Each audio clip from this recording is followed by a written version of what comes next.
Imagine you've gone to Walmart because you've just run out of, bread.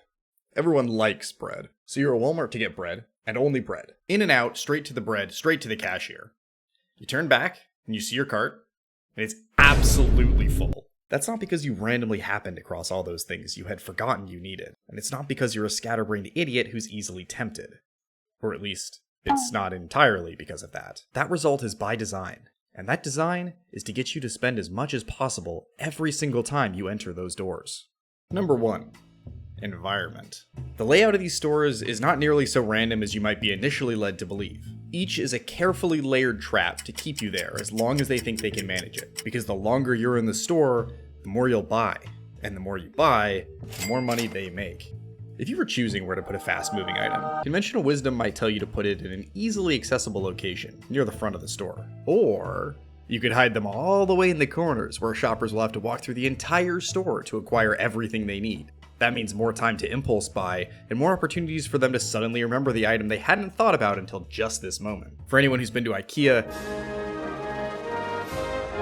you'll understand this perfectly. It's built unequivocally to be a labyrinthine nightmare. It doesn't matter if you only came to buy a pillow. You'll end up walking through the entire store, viewing every single piece of furniture imaginable, and you'll finally get to the warehouse section only to find your pillows sold out. But at least you managed to walk away with a full-size couch, kitchenette, and whatever this is. Stores do other things to get you to stay longer as well, including things like calming, soft music to lull you into thinking you have plenty of time to continue shopping, or opaque windowless walls to ensure you can't observe the passage of time outside the store. You ever get outside a store and are shocked to find that it's already dark outside? Yeah, that's by design. Some stores might play with your sense of smell via a fresh bakery that is inconspicuously placed in a centralized location. Or perhaps they'll play with your sight via cool lighting that can make a store feel more clean and modern. But no matter what, know that every time you enter a store, that environment is tailor-made to make you spend as much as possible. Number 2. Shelf placement. Now that you understand how the environment influences your brain, let's take a look at these products themselves. More importantly, their placement.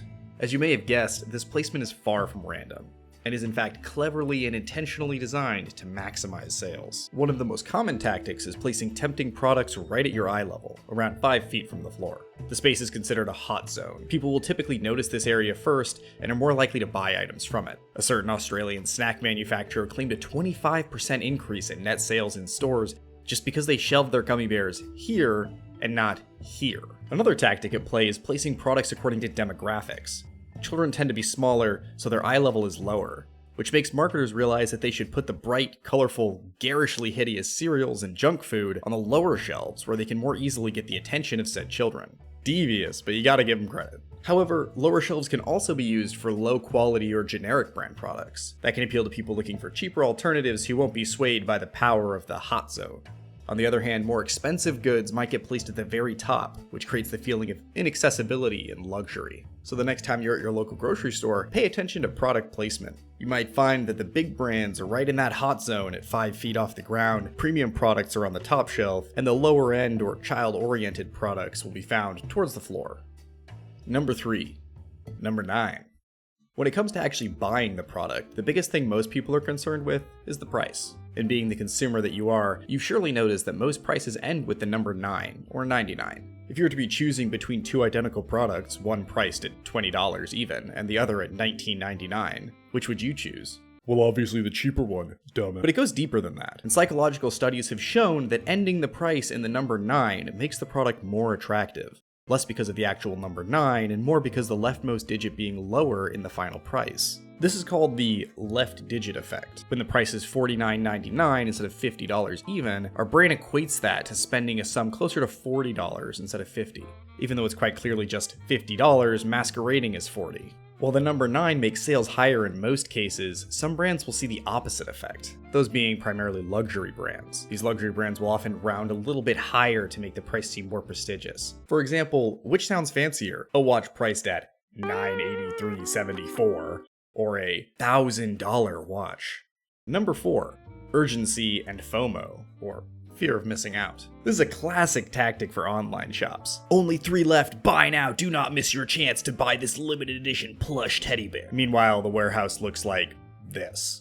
It sounds absurd because surely everyone knows it's just marketing, but This pressure actually leads people into clicking that big sexy buy button, next to the price ending in 9 of course, far more often than you would think. Sometimes, sellers will add to the pressure by showing just how many viewers are viewing that product at the same time as you. Now that number is probably just randomly generated in Python, capping at 30 to stay inconspicuous, unless you're viewing an NVIDIA GPU during COVID. People who don't understand these tricks are easily stressed and influenced by them. Imagine your grandmother ordering a gift for her grandkid online, reading the big red text, "Only one left in stock," and right below that a notification reading, "24 people currently watching this product." She's gonna be like, "No way one of these motherfuckers is gonna steal my grandkid's plushie." and of course, she's gonna buy it, even if you don't really want it.